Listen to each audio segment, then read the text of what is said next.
A while ago, I was sitting in an insurance office, and I was sitting next to a girl. I was getting insurance for my son. And I'm sitting in this, this waiting room. There's probably like 20 people. It's a big waiting room. Probably about 20 people sitting in the waiting room. And she strikes up a conversation with me. She said, what do you do for a living? And I said, I'm a musician, and I'm a preacher, and I travel for a living. And that wasn't my kid that just yelled Daddy, by the way. And he's here somewhere. And she said, that's cool, blah, blah, blah. We talked for a little while. And then she said, I said, well, what do you do for a living? And she said, well, actually, I'm a stripper. So, that's one of those times in a conversation where you're like, what do you say now? How's that going for you, Okay, great. And so I didn't know what to say. But I said something that I think startled her. I said, you know what? There's this God that I know. He's real. And He completely changed my life. And He doesn't want you taking your clothes off for money. She was like, she didn't know what to say. But we started talking about relationships for a little while. And anybody have a girlfriend or a boyfriend in here? One person? Oh gosh. Well, my wife was the blonde that was up here a second ago, and we dated for 5.5 years. That's a long time.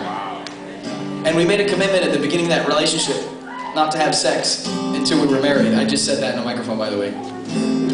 And I told this to this girl who's the stripper, and she didn't believe me. She's like, you're lying.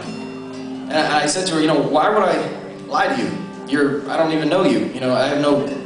There's no advantage to me lying to you. I'm telling you the truth. And she didn't believe me. She said, well, why did you wait? And I said, well, I waited because I found something that I believed in that was greater than the pleasure of sex. She didn't know what to do with that. And so the conversation went on for about 10 minutes. And as it went on, her eyes started filling up with tears.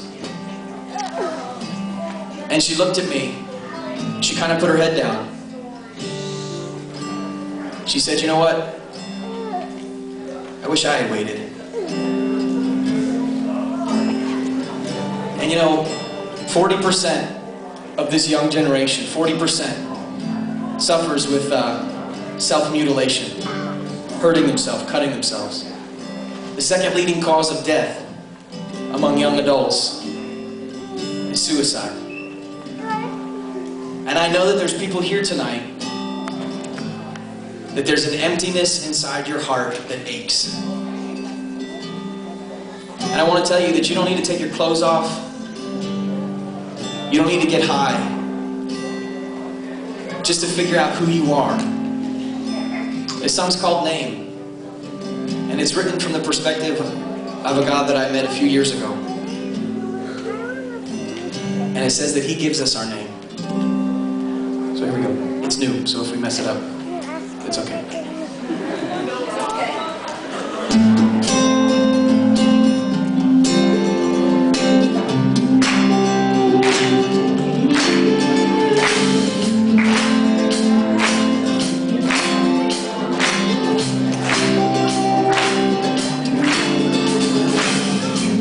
I'm looking for a road leading to identity.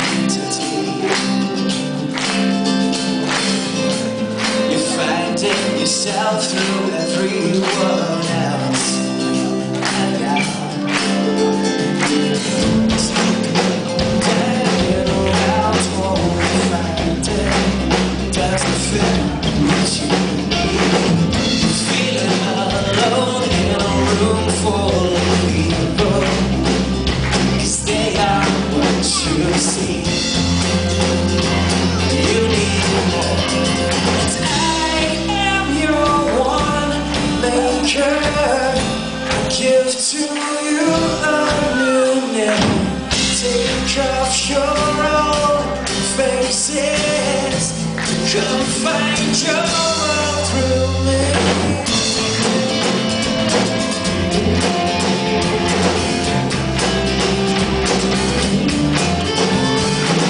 Looking for a cause, looking for a is you.